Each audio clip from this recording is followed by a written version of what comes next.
Jadi, Anda bisa menganalisa mengapa begitu gencar, begitu antusias masyarakat sekarang itu membeli atau melakukan transaksi secara online, gitu ya. Mengapa transaksi online juga berpengaruh terhadap uh, bermunculannya jasa pengiriman, ya, baik itu secara lokal, ya, nasional maupun internasional. Nah, Anda bisa menganalisa paling dekat dengan kita adalah toko-toko kelontong, ya, atau pasar konvensional, begitu. Nah, pertanyaannya dari menganalisa tersebut sebenarnya tidak lepas dari analisa yang disebut dengan SWOT, ya. Nah, dari analisa tersebut misalkan dari mengapa toko kelontong barang yang dijual kadang tidak terdeteksi atau tidak terkontrol kadaluarsanya, misalnya hal-hal seperti itu, sehingga jadinya toko tersebut kurang kurang laku. Kemudian pemilik toko yang hanya istilahnya menunggu menunggu pembeli datang, ya itu akan kalah bersaing dengan pemilik toko yang melakukan promosi yang paling sederhana saja, misalkan melalui WA, misalkan dari pasang status maupun melakukan broadcast. Contohnya, kemarin ada yang tetangga saya yang promosi jualan minyak. Minyak sekarang, minyak goreng ya, minyak goreng sekarang terhitung cukup mahal ya. Tuh 2 liter. Hampir ada yang sudah 40-an kalau di swalayan-swalayan begitu ya. Nah, kemudian dia membuat promosi di broadcast grup WA ya. Oh, harga minyak goreng merek A 37.000, merek goreng B 36,5, merek C sekian, hanya berlaku untuk besok. Nah, gitu-gitu kan ibu-ibu yang peka ya. Biasanya ibu-ibu ya peka karena urusan masak ya. Langsung gerak cepat gitu ya. Nah, memang margin yang diambil akhirnya jadi mungkin sedikit. Yang di tempat lain jualannya 40, dia jual 37.000 gitu ya. Jadi keuntungan secara bijian mungkin dia akan sedikit gitu ya. Tapi dengan melakukan broadcast seperti itu dan bersedia mengantar, apalagi itu ya servisnya ya. Nah, itu uh, akan mendatangkan keuntungan yang besar. Jadi ketika dia menambah servis dengan mengantarkan ke rumah pembeli, karena kan toko kelontong ya, kan antrinya dekat-dekat gitu. Nah, itu akan lebih cepat laris ya istilahnya ya. Itu kalau toko kelontong. Nah, toko kelontong dihadapkan dengan toko-toko swalayan seperti Indomaret, Alfamart yang sifatnya dia beredar di mana-mana, tersebar di mana-mana kan. Bahkan di tengah kampung pun ada Indomaret. Nah, persaingannya seperti itu. Nah, sehingga kedua swalayan ini memiliki aplikasi kan ya. Memiliki aplikasi. Jadi memiliki aplikasi berupa berupa pemesanan. Jadi dan mereka menyediakan poin. Jadi ketika ada pelanggan pembeli barang di Alfamart maupun Indomaret, mereka akan dapat poin. Poin itu kan digunakan potongan. Nah, itu cara promosinya. Dan diantar. Mau pesan jam berapapun, tapi saya pengalaman jam 8, jam 9 ya. Setelah itu diantar besoknya kalau pesan terlalu malam. Nah, itu diantar. Namun di sisi lain, kalau mereka mewajibkan minimal pembelian. Jadi minimal beli 50.000 atau 100.000. Begitu ya. Padahal hanya beli mie goreng. Misalkan gitu. Mendingan di toko kelontong. Nah, toko kelontong-kelontong yang konvensional ini eh, menangnya di mungkin secara lokasi jauh lebih dekat. Terus mungkin karena tetangga sendiri. Kalau mau ngebon ya bisa gitu ya. Kemudian bisa lebih murah daripada di toko-toko swalayan seperti itu. Nah, otomatis kita harus dengan melihat kondisi seperti ini setahun ini ya, survei membuktikan atau menunjukkan bahwa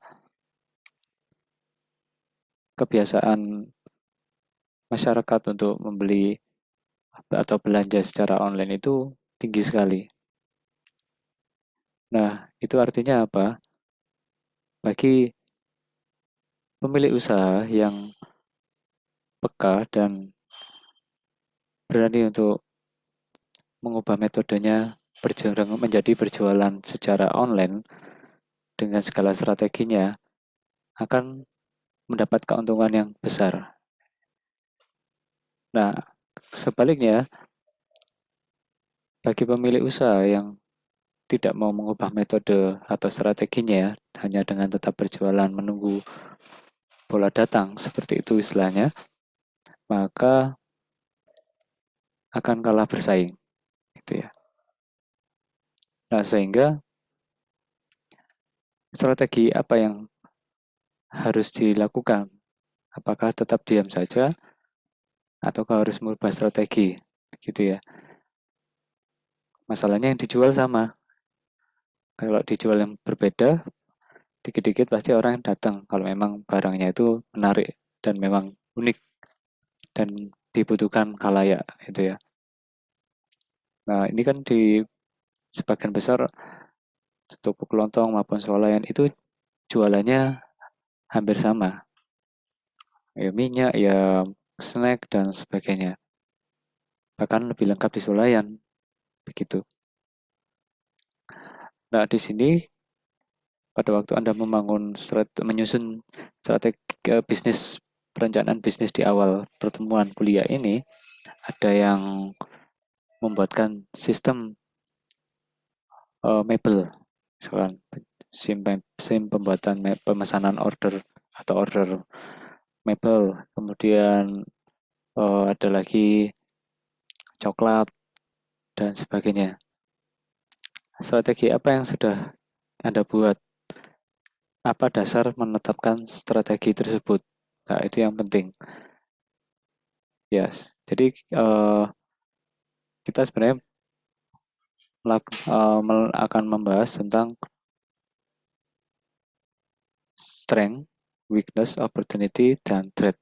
Apa itu? Nah, kita nanti akan bahas di sini. Nah, strategi bisnis adalah penetapan sasaran dan tujuan jangka panjang sebuah perusahaan dan arah tindakan serta alokasi sumber daya yang diperlukan untuk mencapai sasaran dan tujuan tersebut. Nah, ini perlu dicerna satu-satu ya, satu persatu. Jadi ada seperti kita setiap orang ya pasti punya visi dan misi hidupnya sendiri-sendiri begitu kan. Nah, sasaran Anda kuliah, sekolah, kuliah, cari kuliah yang diminati, nanti kerja di bidang yang cocok dengan kuliahnya, terus dengan gaji yang diharapkan, terus dapat pasangan dan berkeluarga, punya rumah, punya anak, dan seterusnya, bisa pensiun dengan baik. Nah, itu Anda punya target seperti itu. Masing-masing orang punya target seperti itu ya. Sasarannya apa dan tujuan jangka panjangnya apa? Apa yang kita lakukan saat ini itu dampak tujuan jangka panjangnya apa? Ya, jadi Anda belajar misalkan di sini, kemudian tujuan jangka panjang saya apa? Saya menekuni bidang A, tujuan jangka panjang saya apa? Misalkan saya menekuni bidang eh, programming. Tujuan jangka panjang saya apa?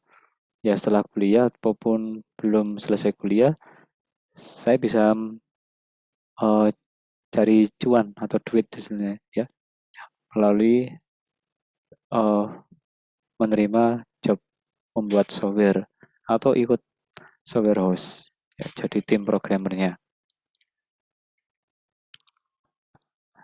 Nah, eh, kemudian arah tindakan saya apa? Ya saya harus mengembangkan diri pribadi, mengembangkan diri, membangun relasi, misalkan seperti itu. Dan alokasi sumber daya yang saya butuhkan apa? Ya paling yang kelihatan adalah ya materi, ya materi-materi apa yang harus saya pelajari secara fisik, misalkan peralatan apa yang saya butuhkan, seperti itu. Nah, di sini ada strategi bisnis sama dengan hal seperti itu ya. Sasaran bisnis saya, tujuan jangka panjangnya, ya, dan arah tindakan serta alokasi sumber daya diperlukan untuk mencapai sasaran dan tujuan itu apa? Contohnya, eh, Anda tahu aplikasi, misalkan apa ya, Tanihub. Nah, ini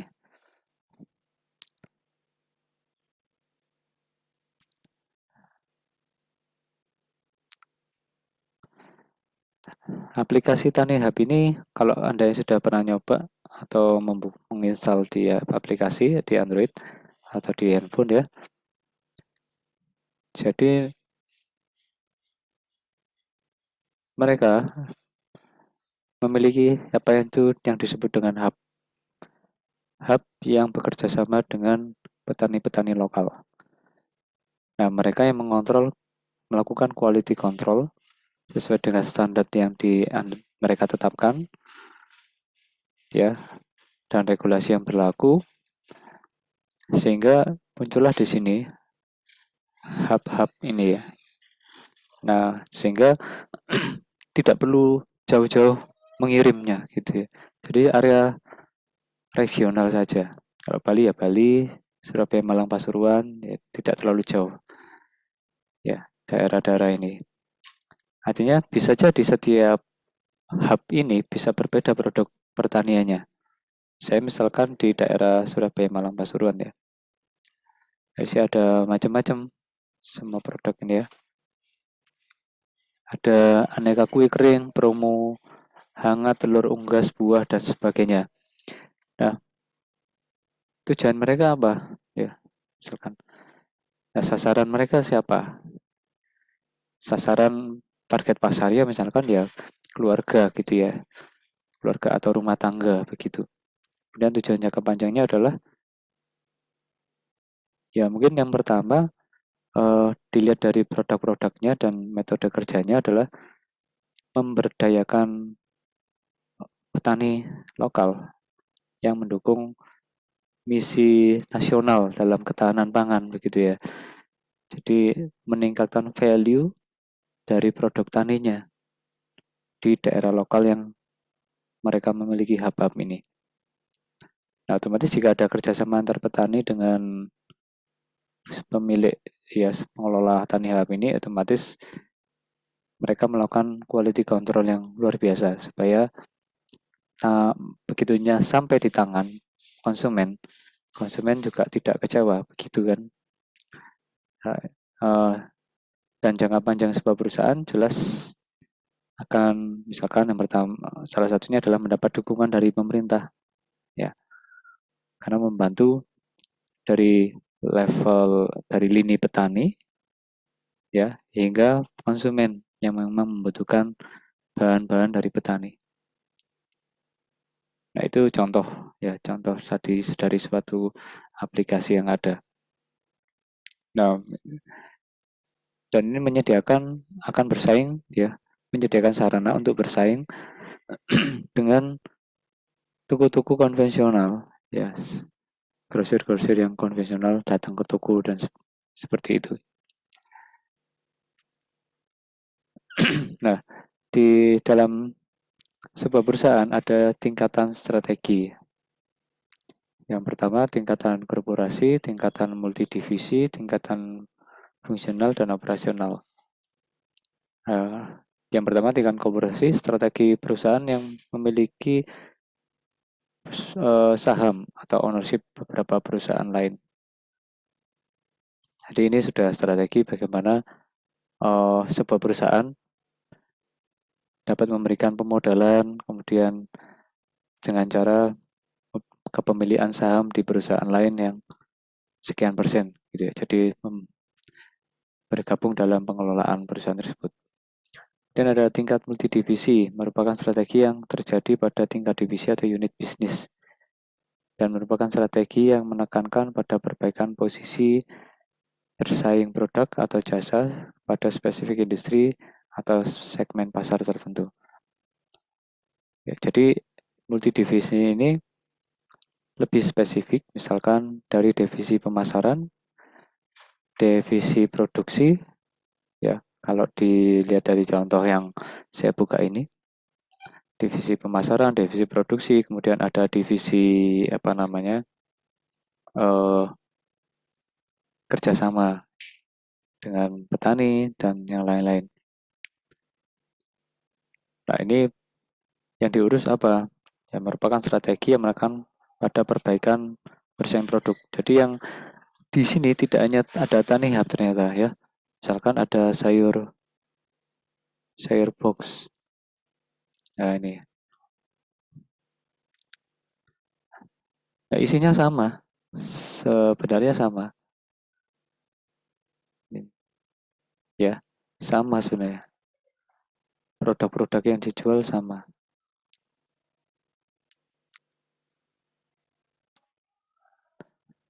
Nah, lalu apa yang membedakan dengan mereka? Ya ini strateginya. Supaya dapat bersaing. Dan spesifik industri atau segmen pasar tertentu. Nah, ini pentingnya Anda menganalisa target pasar. Saya ini jualan apa supaya lebih spesifik. Segmen pasar saya siapa? Misalkan kalau jualan coklat, ya coklat. Segmen pasar saya siapa? Anak remaja. Kalau dari sisi tingkatan usia, usia berapa? Kemudian kalau dari sisi profesi, berarti usia segitu sekolahan. Berarti anak sekolah sampai kuliah. Nah, kemudian areanya mana dan bagaimana cara mempromosikan atau memviralkan produk coklat saya seperti itu. Ya, jadi Anda di sini ada tingkatan strategi multidivisi ya. Kemudian tingkatan fungsional, optimalisasi produktivitas sumber daya dalam memberikan nilai atau value terbaik untuk kebutuhan pelanggan. Jadi ada strategi secara fungsional. Misalkan ada yang produksi mebel begitu ya. Kemarin ada yang mengusulkan untuk mebel. Nah, di tugas strategi fungsional ini adalah bagaimana supaya produk saya itu memberikan berdampak baik terhadap kepuasan pelanggan ya. Otomatis perusahaan harus melakukan survei, kemudian melakukan riset bagaimana produk tersebut misalkan awet ya pertama itu, kemudian eh, menarik, kemudian berbeda secara ada nilai plus walaupun sama-sama bentuknya meja namun ada fungsi plus daripada meja produk perusahaan lain misalkan seperti itu. Misalkan ini produk meja khusus yang dapat dipakai oleh keluarga muda yang rumahnya tidak terlalu besar. mungkin bisa dilipat, bisa di hidden misalkan, disamarkan, atau tempat tidur yang dapat dilipat-lipat menjadi sofa. Nah, itu adalah sebuah nilai atau value yang lebih untuk kebutuhan pelanggan. Jadi spesifik, segmen pasarnya tertentu saja, lebih spesifik sehingga akhirnya dicari gitu ya, dicari. Ya, yang keempat, tingkat operasional. Ada tingkatan strategi operasional. Merupakan strategi yang menjalankan implementasi dari operasional perusahaan. Jadi jadi dari apa yang sudah ditentukan um, multidivisi, fungsional, korporasi. Nah, tingkatan operasional ini misalkan melakukan pengawasan, kemudian menjaga customer relationship dengan baik, dan yang lain-lain begitu. Misalkan pengantaran, pengiriman barang, dan yang lain-lain ya. Jadi kalau ada toko kelontong di kampung gitu ya, di situ ada di kampung sebelah ada toko lagi, di sebelah ada toko lagi. Nah, strateginya bagaimana? Misalkan, ya saya tak bersedia nganterkan, ya promonya lewat grup WA.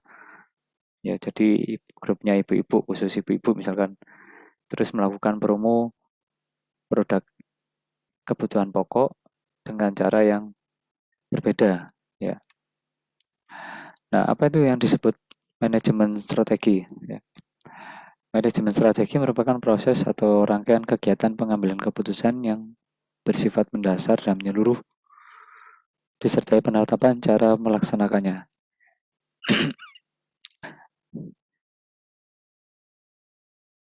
Nah, ini biasanya dibuat oleh pimpinan atau manajer ya. Dari strategi-strategi ini mengusulkan ya, kemudian tingkatan manajemen yang akan melakukan proses apa yang dari usulan-usulan tersebut, mana yang prioritas akan dilakukan begitu.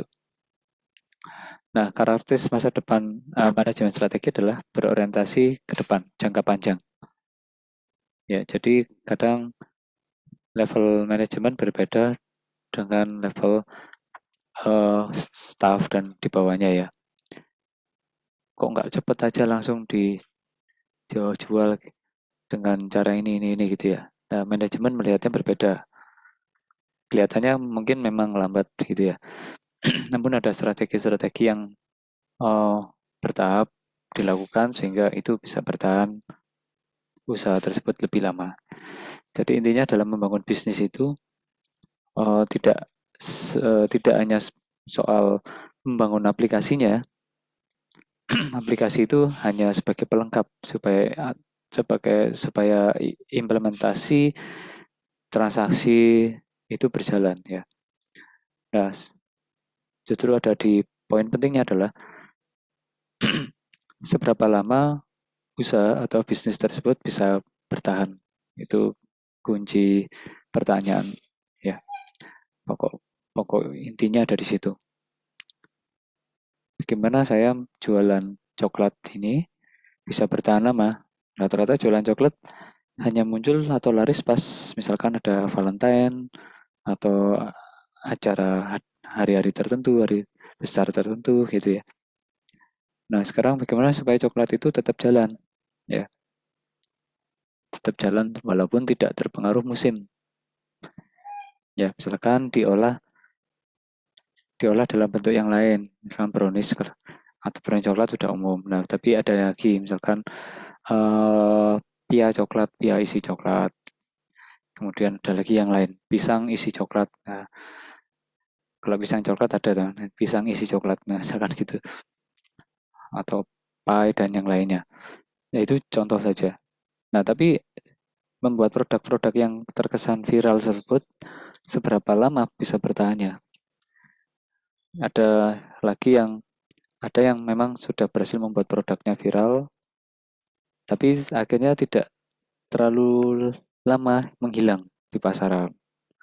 Tiba-tiba surut begitu ya. Tapi ada yang tidak terlalu viral di depan, tapi hidupnya lama gitu ya. Karena memang membuktikannya secara eh, terjadi kekonsistenan secara kualitas. Misalkan bakso bakar misalkan. Nah, bakso bakar ini ada di mana-mana, tapi yang laris ini ternyata hanya ada satu tempat. Kelihatannya tidak begitu terkenal, tapi lama-lama memang terkenal karena eh, apa namanya? Soal rasa dan kualitas lah. Itu konsisten. Jadi pelanggannya balik ke situ lagi.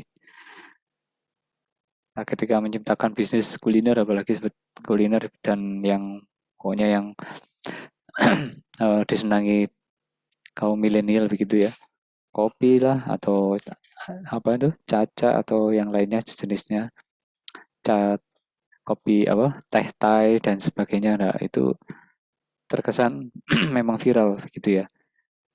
Namun seberapa lama produk tersebut bertahan?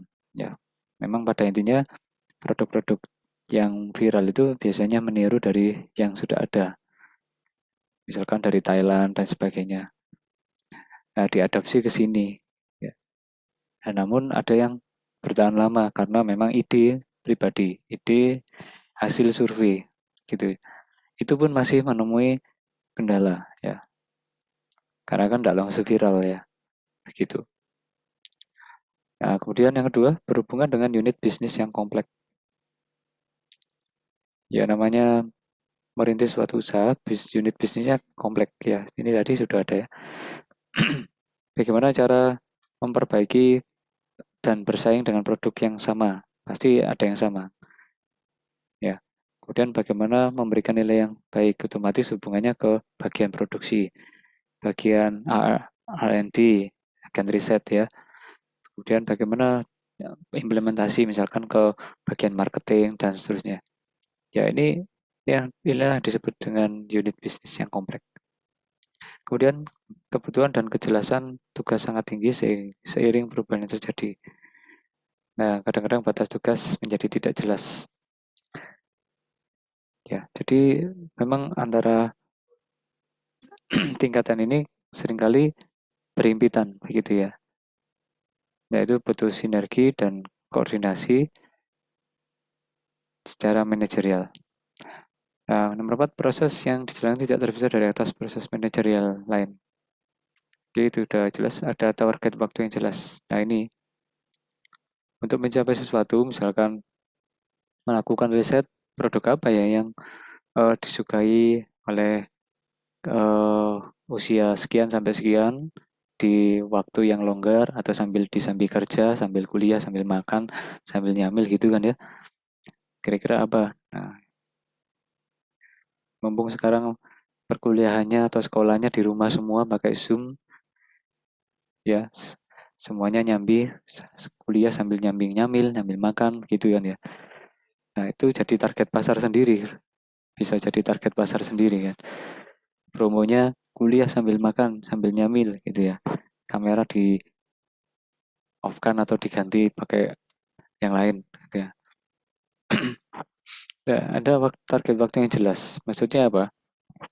Karena kalau tidak ada target waktu yang jelas, kita akan memengaruhi tahapan yang lain. Misalkan mulai dari tahapan riset, saya harus membuat produk saya unik. Itu uniknya di mana? Nanti targetnya harus selesai sampai kapan dan seterusnya. Kalau itu tidak jelas waktunya, maka akan menghambat ke pengembangan yang lainnya dan menghambat ke unit bisnis yang lain. Dan yang lebih parah adalah ide tersebut akan disalib atau dikerjakan oleh pesaing. Sehingga akhirnya kalau sudah kalah start biasanya ya sudah, jadi seperti kendaraan merek A muncul duluan, kemudian baru merek B. Nah, otomatis merek B itu di segmen yang sama munculnya telat, biasanya juga umurnya tidak panjang, gitu ya. Nah, kemudian yang terakhir memerlukan perhatian khusus pada manajemen puncak. Ya jelas ini Ini tugasnya ya. Nah, manfaat manajemen strategi apa sih? Pemahaman yang lebih jelas atas visi. Ya, ini hubungannya dengan sasaran tadi ya. Sasaran dan tujuan jangka panjang. Fokus lebih tajam terhadap apa yang penting. Nah, jadi kalian mengembangkan bisnis tersebut jadi lebih fokus. Coklatnya mau coklat seperti apa gitu ya. Coklatnya dimodifikasi seperti apa. Misalkan produk saya ya coklat-coklat biasa. Hanya saja saya memanfaatkan momen atau strategi. Misalkan customer bisa pesan bentuknya sesuai keinginan.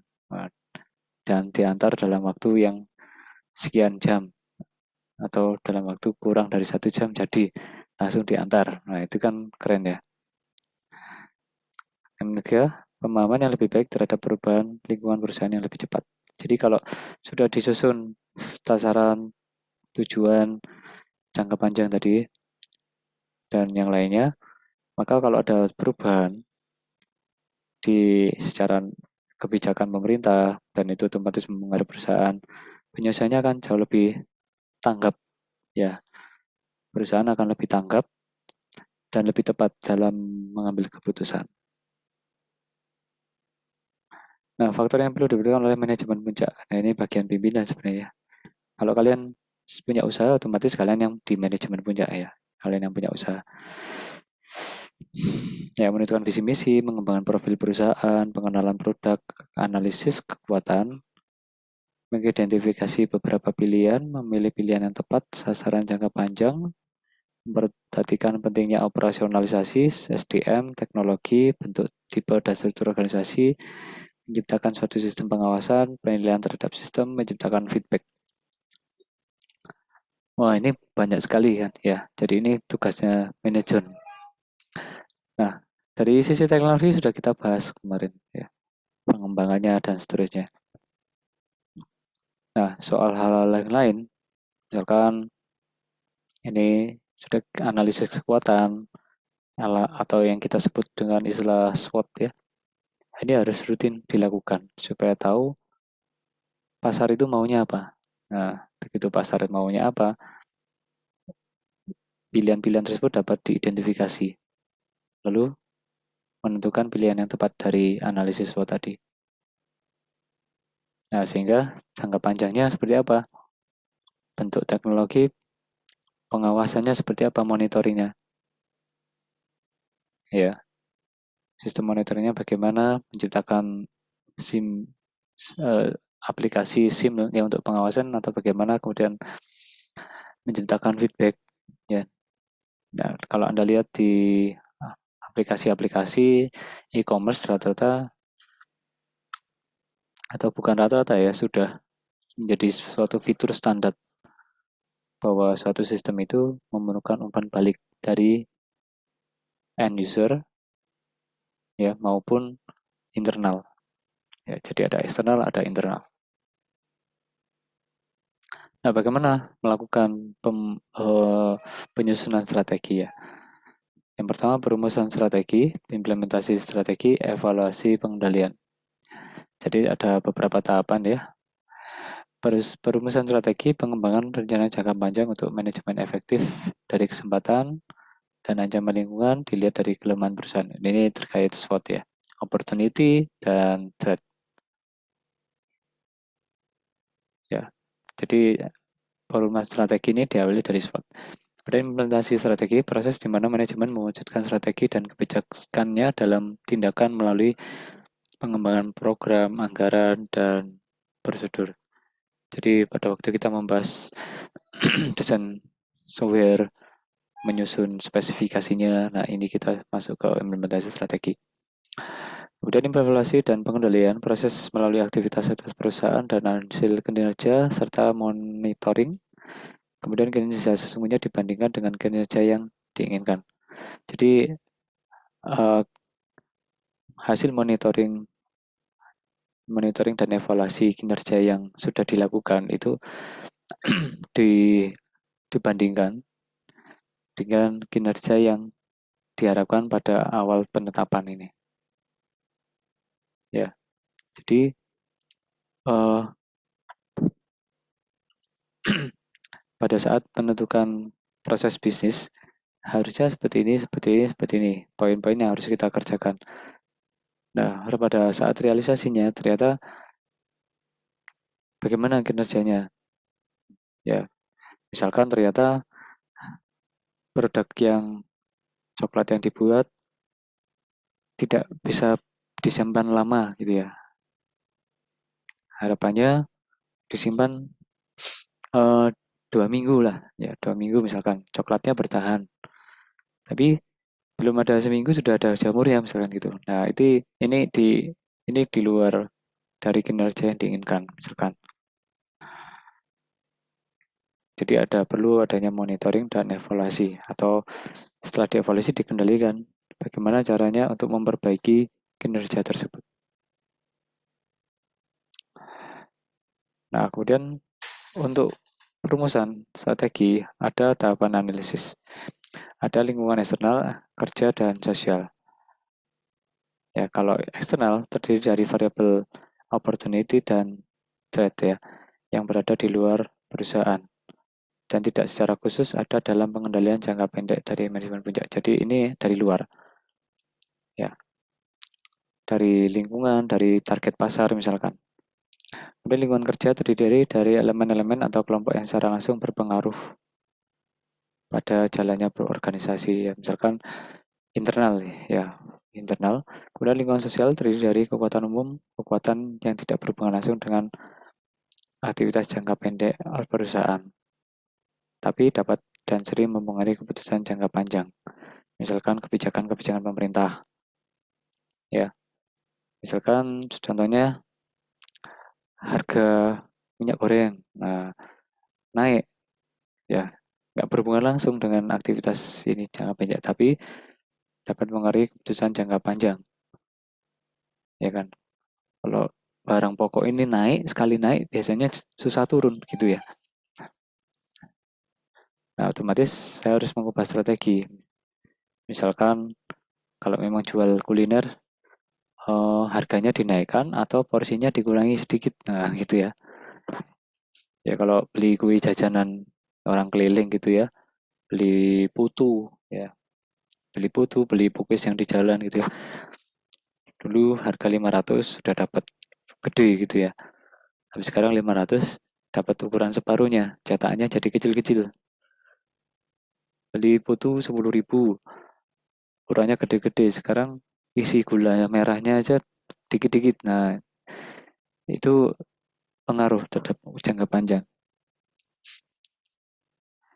Termasuk nantinya kalau perusahaan besar, jadi nanti kenaikan UMR misalkan. Otomatis kalau perusahaannya baru dan belum sanggup, wah ini harus melakukan pengurangan tenaga kerja ini. Nah, jangka panjangnya seperti itu. Nah, tadi yang eksternal ya, dan ada internal. Struktur sebuah cara bagaimana perusahaan diorganisasikan dan seterusnya. Ini pola perusahaan untuk keorganisasian saja ya. Saya lewati. Nah, sekarang kita akan fokus ke analisa SWOT. Nah, di depan tadi pertemuan awal kita bicara pada hari ini, bagaimanakah cara toko kelontong konvensional bisa bertahan menghadapi toko swalayan walaupun konvensional, tapi mereka punya aplikasi dan mereka menyediakan sarana untuk kurir misalkan. Ada apalagi ada sekarang ada Gomart ya. Jadi bisa dibelikan oleh salah satu perusahaan misalkan dari ojol itu ya, untuk bisa belanja ke Indomaret, bisa misalkan kehabisan Pampers ya, saya pernah seperti itu, kehabisan Pampers, aduh ngompol nih nanti anaknya. Nah, malam-malam jam 9, setengah 9 ternyata masih ada yang nyantol. Nggak perlu keluar rumah, lewat aplikasi itu jalan nyampe. Padahal di sebelah rumah ada. dekat di dalam satu kampung, sebelah kampung itu ada yang jualan. Tapi kan belinya eceran, gitu kan ya. Dan biasanya juga tidak ready sesuai yang diharapkan. Nah, kalau beli langsung di pakai aplikasinya swalayan itu belum tentu, belum tentu bisa dikirimkan hari itu karena terlalu malam misalkan. Ternyata yang aplikasi ini menyediakan bisa diantar jam malam pun selama tokonya masih buka bisa dibelikan. Nah, itulah kondisi-kondisi yang perlu kita analisa untuk supaya bisa bersaing ya. Nah, nanti di akhir penjelasan ini Anda coba lakukan analisis dengan analisa SWOT ya dari usaha yang sudah untuk bisnis yang kemarin Anda usulkan itu sampai hari ini di depan dulu Anda sudah mengusulkan bisnis ini, bagaimana analisis SWOT-nya? Apa itu analisis SWOT? Ya, metode perencanaan strategis yang digunakan untuk mengevaluasi kekuatan, strength, S yang pertama, kelemahan atau weakness, kemudian peluang, opportunities, dan ancaman atau threats dalam suatu proyek atau bisnis. Nah, perlu diketahui, kelemahan ini dari internal ya. Jadi dari diri kita sendiri, kelemahan kita itu apa? Dan threat ini kelemahan atau ancaman dari luar, dari lingkungan sekitar kita. Nah, ini harus kita analisa satu-satu. Oke, ada bagian helpful to achieving the object, internal origin, ini saya lewati dulu. Nah, ini contoh SWOT, ada OLX ya, kalau dulu itu kok bagus. Nah, dia punya kelebihan. OLX ini sangat mudah diakses dalam hal mendaftar, jual, atau pasang iklan, maupun membeli. Gampang ditemukan di search engine. Tampilan dan toolbar yang mudah dipahami. Milih kategori, terus sampai melihat detailnya. Dan tampilan pewarnaan, font, dan tata letak menyenangkan gitu ya, cocok. Nah, kini sudah punya aplikasi berbasis app-nya. Nah, weakness-nya apa? Jadi nanti Anda analisa ini. Anda coba analisa salah satu dari dua atau salah satu ya. Salah satu aja nanti Anda pilih salah satu e-commerce yang sedang ada sekarang. Misalkan Tokped, Shopee, Lazada, Bukalapak, JDID. Nah, coba Anda pilih salah satu ya. Oke, atau dua ya, supaya Anda bisa membandingkan dari hasil analisis, karena ini tujuannya memang untuk dibandingkan ya. Jadi misalkan Anda menganalisis SWOT-nya Tokopedia, kemudian Anda juga menganalisis SWOT-nya JDID misalkan. Kemudian nanti dari situ akan tampak menurut dari hasil SWOT ini bisa diramalkan mana yang akan ramai gitu ya, laris dipakai. Oke, dari SWOT sekarang menginjak W, contoh dari W-nya Toko Bagus atau LX. Kelemahannya apa? Toko Bagus tadi hanya menggunakan bahasa Indonesia. Nah, sehingga ini zamannya masih Toko Bagus ya. Sekarang sudah OLX, OLX jadi makanya Toko Bagus diambil oleh OLX ya. Ada OLX Vietnam, Filipina, ya seperti Shopee.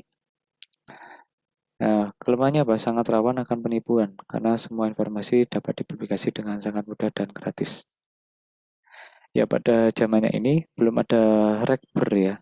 Jadi kalau sekarang ada Tokopedia atau yang lainnya, bayarnya lewat rekening masuk ke e-commerce-nya dulu.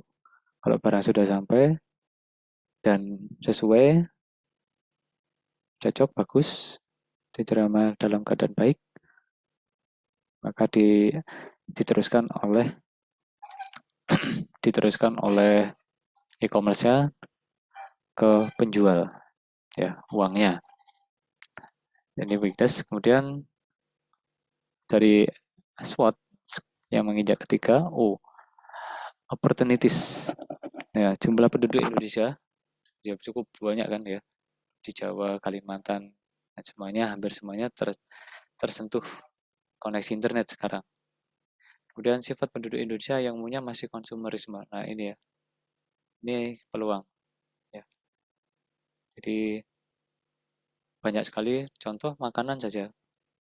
Anda bikin sosis jumbo maupun bikin minuman-minuman yang viral tersebut, paling tidak udah laris gitu ya, pasti udah laris. Anda bikin stand di mana gitu ya, di kampus atau dekat kos, pasti didatangi. Ya, jadi cenderung masih konsumerisme. Ya. Apalagi sekarang opportunities, peluangnya apa? Ya, peluangnya apa? Ya musim pandemi, orang masih ragu untuk belanja keluar gitu ya.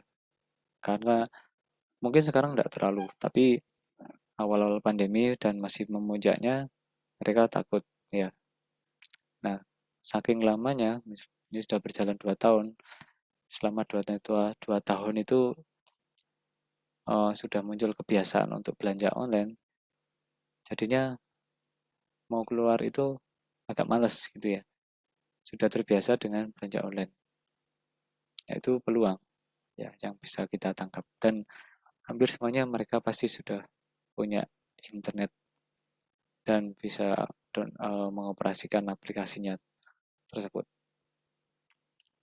Nah, yang berikutnya ada threat terakhir, ancaman dari luar e-commerce tersebut. Nah, ini biasanya sekarang jarang ya, sudah ketat sekali. Kalau pada waktu itu kalau web kita nggak secure betul-betul, maka akan muncul di web tersebut iklan yang sifatnya random ya, tiba-tiba muncul padahal kita nggak pasang iklan gitu ya, akan mengganggu tampilan di web kita. Kemudian ancaman dari para hacker. Nah, mungkin threat yang lain adalah ya pesaing. Ya, pesaing dari eh, apa namanya? Dari toko e-commerce yang lain juga banyak ya. Kemudian apalagi kalau misalkan dari e-commerce sekarang, ya mungkin feedback dari konsumen, toko, feedback dari konsumen yang melakukan transaksi di toko, ternyata toko itu tidak menjual barang dengan profesional. Ya, nah itu kebijakan tersendiri dari misalkan e-commerce tersebut. Nah, kan tidak ada filterisasi.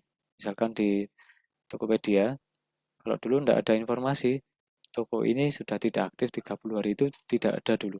Nah, sekarang dengan adanya notifikasi toko ini sudah tidak aktif selama lebih dari 30 hari, sebaiknya tidak atau hindari bertransaksi dengan toko ini. Jadi Tokopedia sudah memberikan warning, ya itu salah satu caranya. Ya, uh, jadi ada berbagai macam model ya. Ada toko yang jual barang A, nanti yang dikirim kualitasnya tidak seperti gambar dan seterusnya. Ya memang akan tersaring dengan sendirinya. Dilaporkan kah atau atau kalau tidak ada tindakan, daya toko itu tidak akan laris, begitu ya. Nah, yang terakhir, simpulan strategi dalam e-bisnis. Setelah pembahasan tentang ini, ya disimpulkan bahwa hubungan antara strategi bisnis dengan strategi bisnis adalah strategi perusahaan sangat dipengaruhi oleh strategi bisnis itu sendiri. Ya makanya kemarin di awal pertemuan saya ajak untuk Anda menyusun workflow sebuah bisnis dari yang Anda inginkan ya, yang ingin Anda lakukan begitu ya. Nah, strategi yang Anda lakukan itu ya mempengaruhi strategi perusahaan. Jadi workflow yang kemarin, oh kalau jualan ini toko peracangan ya, kebutuhan pokok sehari-hari dengan model yang seperti yang kemarin saya share, sebentar. Jadi ada strategi bisnis flow diagram ini, berarti akan mempengaruhi strategi perusahaan. Contohnya strateginya apa? Berarti saya harus mendirikan warehouse. Nah, berarti saya harus juga menyediakan backup fish management system. Nah, berarti saya juga harus mendirikan server. Nah, warehouse nanti siapa yang ngisi, siapa yang mengatur stok, siapa yang mengatur transportasi dari warehouse ke toko offline. Ya, itulah yang disebut dengan strategi perusahaan. Sehingga penyusunan anggaran untuk implementasi tersebut dapat disusun. Ya. Nah, namun dalam e-bisnis, strategi-strategi bisnis tersebut sangat dipengaruhi serta dapat dikembangkan dengan adanya penggunaan dan pemanfaatan IT. Nah, kenapa kita bicara di awal pertemuan dalam mata kuliah ini Business App Development. Ya, karena strategi bisnis tersebut mempengaruhi strategi perusahaan. Ya, dengan didukung penggunaan dan pemanfaatan IT, maka strategi e-bisnis tersebut dapat berjalan dan mendukung strategi perusahaan dalam jangka panjang, pencapaian visi, dan sasaran, dan seterusnya. Nah, sebelum saya mengklirkan tugasnya apa, ada pertanyaan? Apa? Silakan.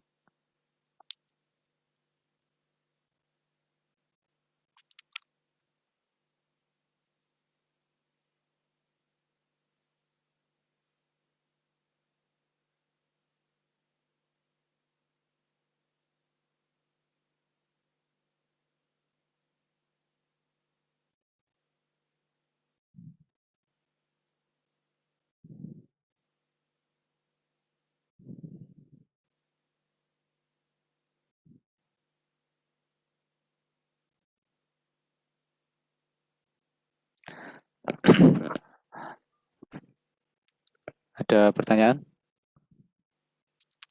Masih belum, Pak. Oke, kalau begitu langsung saja saya share apa yang harus dikerjakan gitu ya. Iya, Pak.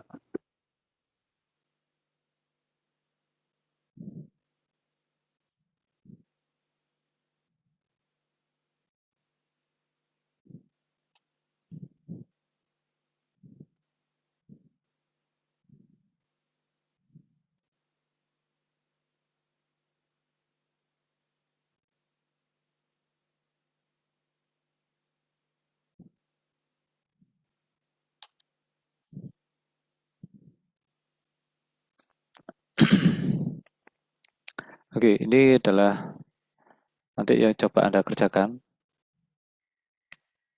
individu ya. Coba lakukan analisis dengan analisis SWOT itu dari dua buah e-commerce. Akan ada banyak e-commerce ya. Nanti Anda pilih. Misalkan Shopee dengan Lazada, Tokopedia, Bukalapak, atau kebalikannya ada JDID, ada Bibli, ya, ada AliExpress, ada Alibaba. Ya bisa kombinasi ya antara luar negeri, yang misalkan kalau luar negeri itu AliExpress, Alibaba, Amazon, eBay. Nanti Anda bandingkan dengan yang lokal, ya misalkan Tokopedia, Bukalapak. Coba Anda bandingkan, lakukan analisis SWOT. Seperti contoh yang di sini. Nanti saya share bagian ini ya.